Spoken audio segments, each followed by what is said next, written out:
Already আমি দুইটা সাংবাদিক সম্মেলনে বলেছিলাম বিচারের এবং তদন্তের সময় কমিয়ে দেওয়া হচ্ছে। এর বাইরে যে গুরুত্বপূর্ণ যেই ব্যাপারে নীতিগত সম্মতি উপদেষ্টা পরিষদ জ্ঞাপন করেছে সেটা আপনাদের জানাচ্ছি।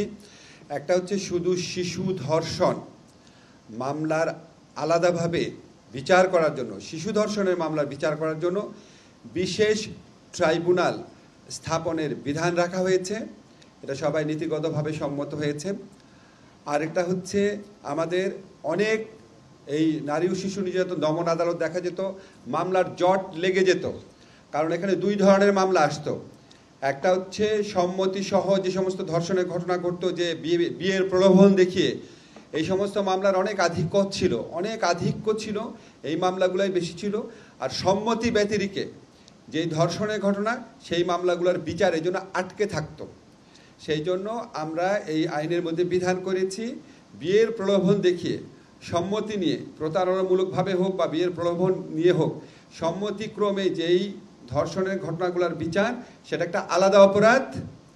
আর হচ্ছে সম্মতি ব্যতিরেকে মাগুরার ক্ষেত্রে, বরগুনার ক্ষেত্রে যেই ঘটনাগুলো ঘটেছে, সেই ধর্ষণের ঘটনাগুলোর আলাদা একটা অপরাধ হিসাবে এখানে আইডেন্টিফাইড হয়েছে। এবং দ্বিতীয় শ্রেণীর যে অপরাধ বললাম, সম্মতি ব্যতিরেকে যে ধর্ষণ, সেটার ক্ষেত্রে বিচার এবং তদন্তের সময় কমানো হয়েছে। আমরা এটার উপর সর্বোচ্চ গুরুত্ব দিচ্ছি। এছাড়া আমরা ধর্ষণের মামলার ক্ষেত্রে কিছু ডেফিনেশন এনেছি। ধর্ষণের মামলার ডেফিনেশন পরিবর্তন করে শুধু পুরুষ কর্তৃক না, যে কোনো ব্যক্তি কর্তৃক ধর্ষণকে শাস্তিযোগ্য করা হচ্ছে। এছাড়া ধর্ষণের সংজ্ঞাটাকে ওয়াইড করা হয়েছে, বলাৎকারকে এর মধ্যে ইনক্লুড করা হয়েছে। দেশ জুড়ে তোলপাড় ওয়ালটন ফ্রিজ কিনে আপনিও হয়ে যেতে পারেন মিলেনিয়ার। যে কোনো, আমি খুব বিশদ বর্ণনা যাচ্ছি না আপনাদেরকে, শুধু বলতে চাচ্ছি বিএনডব্লিউএল এর মামলাতে যে ডেফিনেশনটা ছিল সেটার অনেকাংশ এখানে আনা হয়েছে। শুধুমাত্র প্রকৃত মানে পেনিট্রেশন না, যদি অন্য কোনো বস্তু ব্যবহার করা হয় বা আপনার পায়ুপথে বা যে কোনোভাবে যদি ধর্ষণ করা হয়, সেটাও আমরা ধর্ষণের শাস্তির আওতায় আনছি।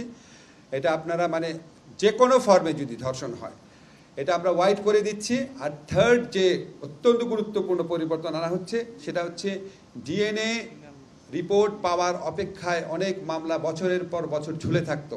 তো আমরা এই আইনে বিধান করেছি, ডিএনএর রিপোর্ট ছাড়াই আদালত যদি মনে করে মেডিকেল সার্টিফিকেট এবং পারিপার্শ্বিক সাক্ষ্যের ভিত্তিতে বিচার সম্ভব, তাহলে আদালত ডিএনএ সার্টিফিকেট ছাড়াই মামলা দ্রুত বিচার করার জন্য মেডিকেল সার্টিফিকেট এবং পারিপার্শ্বিক সাক্ষ্যের ভিত্তিতে বিচার করবে। এছাড়া আমরা ভিকটিমদের প্রোটেকশনের জন্য বিভিন্ন ধরনের ব্যবস্থা করেছি, ওনাদেরকে ক্ষতিপূরণ দান করার ব্যবস্থা করেছি। এবং ধর্ষণকালে বা ধর্ষণের উদ্দেশ্যে, ধর্ষণ করতে যদি ব্যর্থ হয়, ধর্ষণকালে বা ধর্ষণ করার উদ্দেশ্যে যদি কোনো রকম জখম করা হয়, গুরুতর জখম বা সাধারণ জখম, সেটাকেও আমরা কঠোর শাস্তির ব্যবস্থা করেছি। আপনারা বৃহস্পতিবার দিন এটা চূড়ান্ত অনুমোদন হয়ে যাবে আমরা আশা করছি। এরপর আপনারা খুব দ্রুত গেজেট নোটিফিকেশন হয়ে যাবে, এটা আপনারা খুব দ্রুত আপনারা কপি পেয়ে যাবেন।